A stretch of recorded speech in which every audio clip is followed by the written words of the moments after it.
ወይዘሮ ሜላት በስተመጨረሻ ያስደነገጣትና ያናደዳት ትልቁ ነገር ሉሊት ለአንዴና ለመጨረሻ ጊዜ ከዛ ቢሮ የመባረሪያ ወረቀት ተጽፎ ተሰጣት። የድርጅቱ ባለቤት የሆነው አቶ መስፍን ሰተት ብሎ ካለበት ሀገር ላይ ሲመጣ ወይዘሮ ሜላት የገዛ ባሏ ወይንም የልጆቿ አባት የድርጅቱ ባለቤት መሆኑን ስታውቅ እጅግ በጣም ተገረመችና በድንጋጤ ድርቅ ብላ ቀረች። ሉሊት የመባረሪያ ወረቀቱን ስትሰጥ ፍጥጥ ብላ ቀረች። ስሚ አንቺ ወራዳ ቅሌታም፣ ሜላትና እኔ ብንጣላ ምንም ቢሆን የሶስት ልጆቼ እናት ናት። እሷ ማለት ያለ ወንድ ጀግና ሁና ልጆቼን ያሳደገችና ጥንካሬዋን ያስመሰከረች በክብሯ የማትደራደር ጉደኛ ነሽ።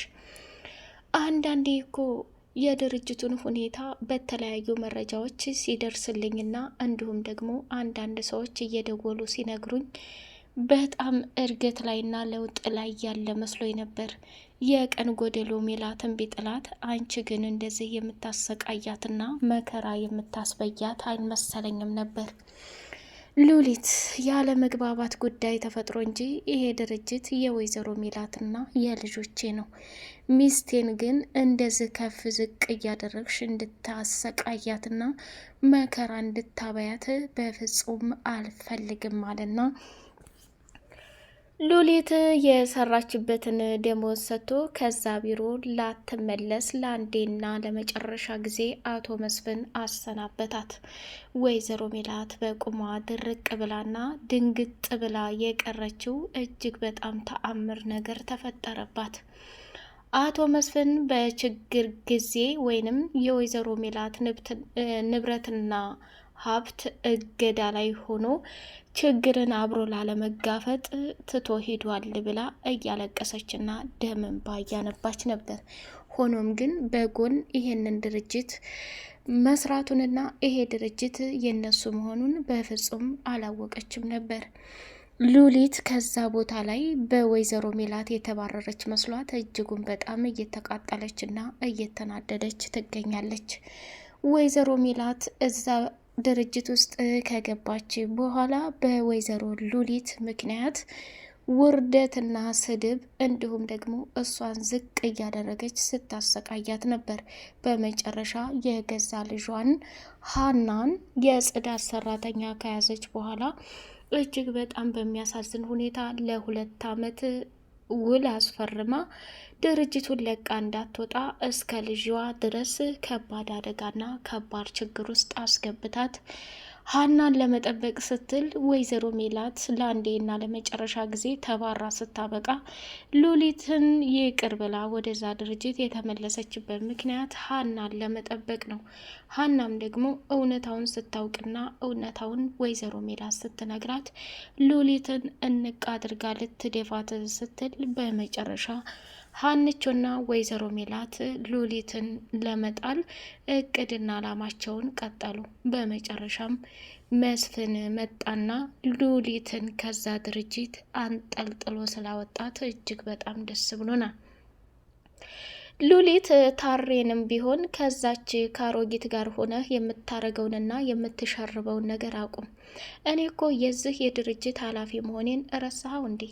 እንዴት ብትነቀኝ ነው ብላ አንገቱን ይዛ ስታሰቃየው፣ እሱም ቢሆን ስሚ ሉሊት፣ እኔ ወንድ ልጅ ነኝ፣ ምንም ቢሆን በእርሜ እበልጥሻለሁኝ። አንቺን ይዞ መቀጥቀጥና ማሰቃየት በፍጹም ጠፍቶኝ እንዳልሆነ ታውቂያለሽ። ግን ከምታስቢውና ከምትዩ በላይ ሴት ልጅ መትቼ እስር ቤት ግባት ወይንም ልክ ያልሆነ ነገር እንዳደርግ እየተፈታተንሽ ነው ብሎ ተናገራት። መጨረሻ ላይ ሉሊትም ተቃጠላለና ስሚ ወይዘሮ ሜላትን አሮጊት የምታያት የራሷን ህይወት ኑራ ትዳሯን ይዛ ልጆች ወልዳ እጅግ በጣም ድንቅና ጥበብ የሆነ ነገር ስራ ሰርታ ነው፣ ዝም ብላ አይደለም ብሎ ሲላት ሉሊትም ተናደደችና ከተቀመጠችበት ተነስታ እጅግ በጣም በሚገርም ሁኔታ ታሬን አንገቱን ንቅ ስታደርገው እና ታዲያ አሽሙር መሆኑ ነው። እኔን አልወለድሽም አላገባሽም እያልክ ነው? ወይኔ ሉሊት፣ በቅርብ ጊዜ የስንብት ወረቀትህን ጠብቅ።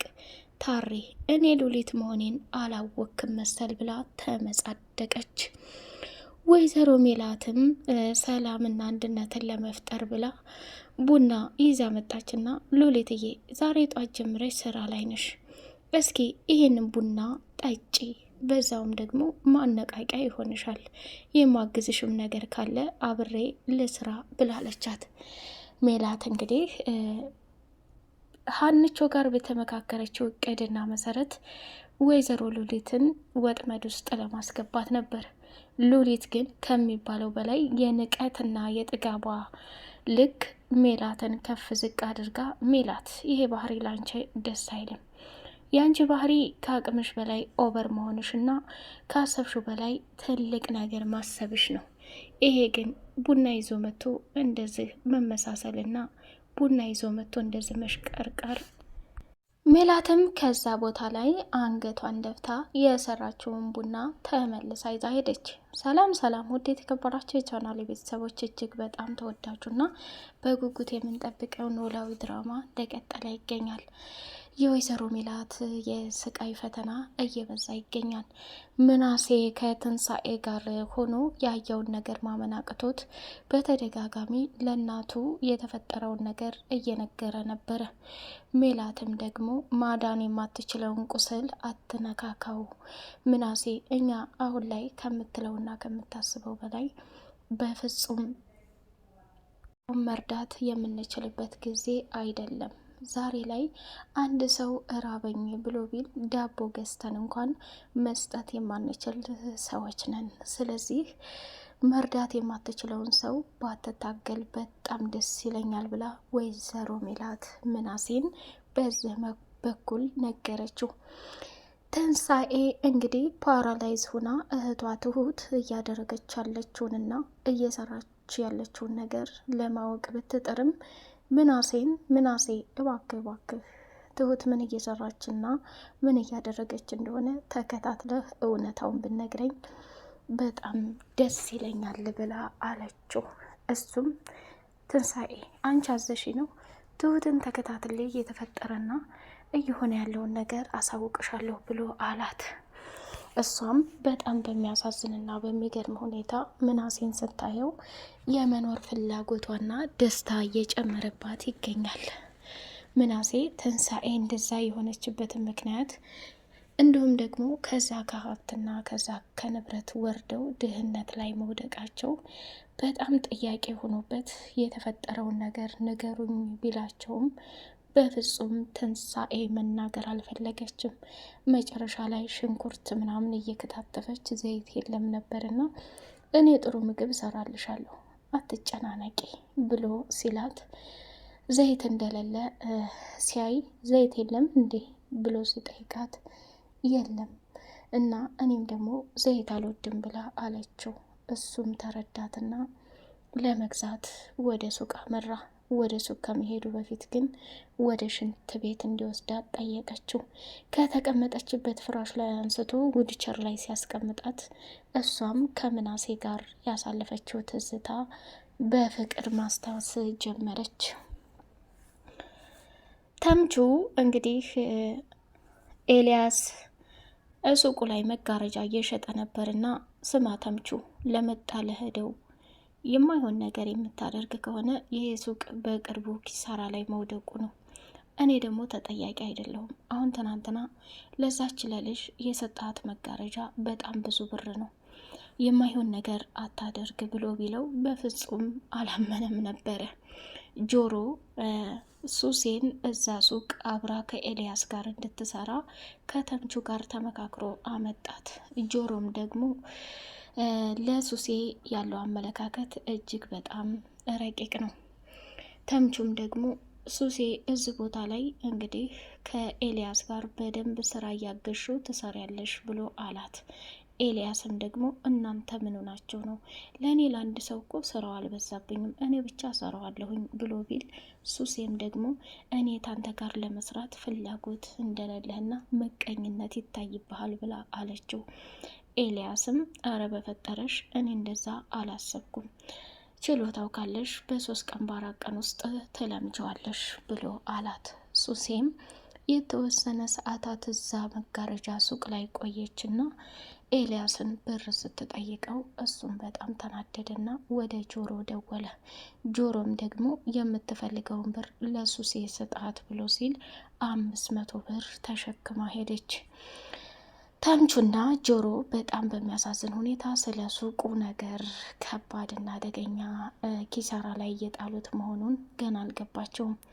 አቶ ኖላዊ የሚሰራበት ቦታ እዚህ ውስጥ ምን አይነት ስራ እየተሰራ ነው ብሎ በጣም በጥያቄ ውስጥ ተፋጠጠ። የተለመዱት ሰዎች ብር እየሰጡት እዛ ቦታ ላይ መግባት የሚፈልጉት ሰዎች መጡና አቶ ኖላዊም ገንዘቡንም አልፈልግም ብሎ እነዛን ሰዎች ሊደበድባቸውና ሊመታቸው ስል ወይኔ ልጅ በልጅ መያዝ ከባድ ነው። ልጅ ባይኖረኝ ኖሮ እናንተን አናታችሁን ብዬ እስር ቤት ብገባም አይቆጨኝ። አሁን ግን በልጅ ታስሬያለሁ። ወይኔ ለካ ልጅ አንገት ያስደፋላለና አቶ ኖላዊ የዘረጋውን ዱላ መልሶ በጸጸት መለሰው። ሀና ወደ ጆሮ መኝታ ክፍል ሄደችና በጧቱ እሱም እዛው ተኝቶ ሲነቃ ሀናን አጠገቡ ሲያገኛት በጣም ደነገጠ። ሀነች ምን ሆነሻል? የተፈጠረ ነገር አለ እንዴ? ብለው ጠየቃት። እሷም በሱሴ እንደቀናችና ሱሴ ወደዛ ሱቅ በመምጣቷ እንዲሁም በተደጋጋሚ ከጆሮ ጋር ስታያት ውስጧን ሰላምና ደስታ አልሰጣትም።